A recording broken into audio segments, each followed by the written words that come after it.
Hey guys, आज मैं आपको बहुत ही सुंदर कहानी सुनाने जा रहा हूँ। कहानी का नाम है वो 12th क्लास वाला लड़का।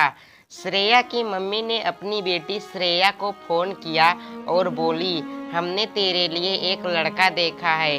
बहुत ही हैंडसम है, बड़ा इंजीनियर है और सबसे बड़ी बात ये है कि इसी शहर का है। वो लोग तुझे देखना चाहते हैं श्रेया। 2 दिन बाद तू घर आ जाना। एक बार तुम लोग मिल लो एक दूसरे से। अगर तुझे वो और उसे तू पसंद आ गए तो बात आगे बढ़ाएंगे।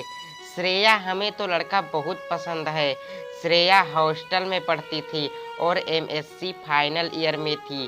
फाइनल ईयर में आते ही घर वाले शादी के लिए योग्य वर की तलाश में लग गए थे, लेकिन श्रेया का मन शादी के लिए तैयार नहीं था। उसे इंतजार था एक ऐसे इंसान का जिसे देखकर उसके दिल में पहली बार कुछ कुछ हुआ था। उसे आज भी याद है जब उसका 8वीं के बाद 9वीं क्लास में कॉन्वेंट स्कूल में एडमिशन हुआ था। नया स्कूल, नया माहौल, नए दोस्त और उन नए चेहरों में से एक था दिल में समा जाने वाला वो 12th क्लास के लड़के का चेहरा। पहली बार स्कूल की सीढ़ियों पर मिला था। कुछ नोटबुक्स लेकर स्टाफ रूम में रखने जा रहा था। जैसे ही श्रेया टकराई थी, सारी नोटबुक्स नीचे गिर गई थी। श्रेया को लगा आज तो पहले ही दिन डांट पड़ने वाली है इस 12th क्लास वाले लड़के से। लेकिन उसने तो श्रेया को डांटा ही नहीं। श्रेया ने जब सॉरी बोला तो यह कहकर चला गया, कोई बात नहीं छुटकी, मैं ही देखकर नहीं चल रहा था। छुटकी नाम तो पहले भी सबके मुंह से सुना था अपने लिए, लेकिन उसके मुंह से सुनकर बड़ा अच्छा लग रहा था अपना निकनेम। उस दिन श्रेया यही सोचती रही कि इसे कैसे पता कि मुझे घर पर छुटकी कहकर बुलाते हैं।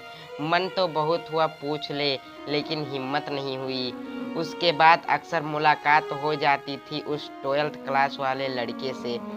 पता नहीं क्या हो जाता था, उसे देखते ही चेहरे पर मुस्कुराहट आ जाती और वो भी मुस्कुरा जाता। एक दिन लाइब्रेरी में स्कूल के कुछ लड़के तंग कर रहे थे श्रेया को। वहीं वो भी था।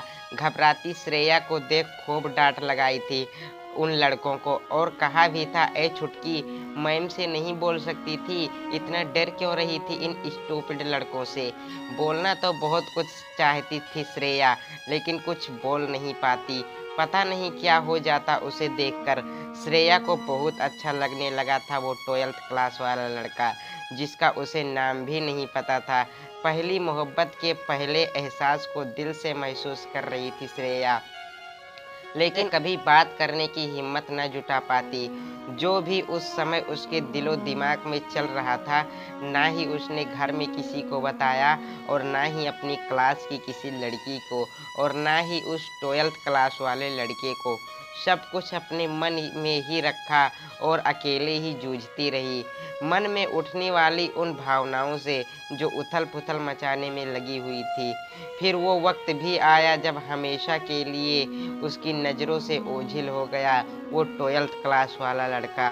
12th क्लास के टॉपर्स को जब अवार्ड्स दिए जा रहे थे, उस दिन मालूम हुआ श्रेया को उसका नाम प्रतीक है। स्टेज पर सर्टिफिकेट और टॉपर की ट्रॉफी हाथ में थामे खड़े हुए प्रतीक को देख श्रेया खुशी से झूम रही थी, लेकिन वो ये भूल रही थी कि आज अंतिम बार देख रही है प्रतीक को। उस दिन के बाद कभी नहीं दिखा वो उसे, शायद आगे की पढ़ाई के लिए कहीं बाहर गया होगा। यही सोचकर श्रेया अपने मन को समझा लेती। समय बढ़ता गया। श्रेया भी 10th और 12th में प्रतीक की तरह उसी स्टेज पर खड़ी हुई, वैसे ही सर्टिफिकेट और वैसी ही ट्रॉफी हाथ में लेकर। उस अवसर पर उसने प्रतीक को भी याद किया। फिर आगे की पढ़ाई के लिए हॉस्टल चली गई। बहुत दोस्त बने उसकी स्कूल और कॉलेज लाइफ में, लेकिन प्रतीक के लिए जो महसूस होता था वो कभी किसी के लिए नहीं हुआ। श्रेया मन ही मन भगवान से प्रार्थना करती कि बस एक बार कहीं मिल जाए वो 12th क्लास वाला लड़का, लेकिन आज तक कहीं नहीं मिला। अब तो मम्मी पापा ने शादी के लिए लड़का भी देख लिया है, कल घर भी जाना है, उससे मिलकर घर वालों को जवाब भी देना है। घर वालों को रोकेगी भी तो क्या कहकर बताएगी, तो मजाक और बनाएंगे सब लोग। अपने मन को समझाकर मम्मी पापा के लिए श्रेया चल दी उस लड़के से मिलने के लिए जिसे उन लोगों ने पसंद कर लिया था। अगले दिन घर पहुंची, मन तो किया माँ को बताए प्रतीक के बारे में, लेकिन कुछ कह नहीं पाई। सोचने लगी हो सकता है कि उसकी शादी हो गई हो। 2 दिन बाद श्रेया से मिलने मम्मी पापा की पसंद वाला लड़का अपने परिवार के साथ उसके घर आ रहा था। श्रेया को उसकी मम्मी ने साड़ी पहनाकर तैयार कर दिया था। श्रेया न चाहते हुए भी हाथ में चाय की ट्रे लेकर उस रूम की तरफ बढ़ने लगी जहां वो सब लोग बैठे थे। जैसे जैसे वो उनकी तरफ बढ़ रही थी, उसका दिल उसी तरह से धड़क रहा था जिसे प्रतीक को देखकर धड़कता था। श्रेया को बड़ा अजीब लग रहा था। जैसे ही सोफे पर बैठे उस लड़के पर श्रेया की नज़र गई, श्रेया को वही कुछ कुछ होने लगा जो उस दिन प्रतीक को देखकर हुआ था। होता भी कैसे नहीं, सोफे पर बैठा वो लड़का कोई और नहीं, वही था वो 12th क्लास वाला लड़का जिसको एक बार देखने के लिए श्रेया ने न जाने कितनी मन्नतें मांगी थी। श्रेया के चेहरे पर सालों बाद वही मुस्कुराहट थी जो रुकने का नाम नहीं ले रही थी। श्रेया का मन कर रहा था पूरे घर में नाच उठे, लेकिन एकाएक वह रुक गई क्योंकि वह जानती थी कि उसके दिल में उठने वाली उन रंग बिरंगी तरंगों का पता उसके अलावा किसी को नहीं है।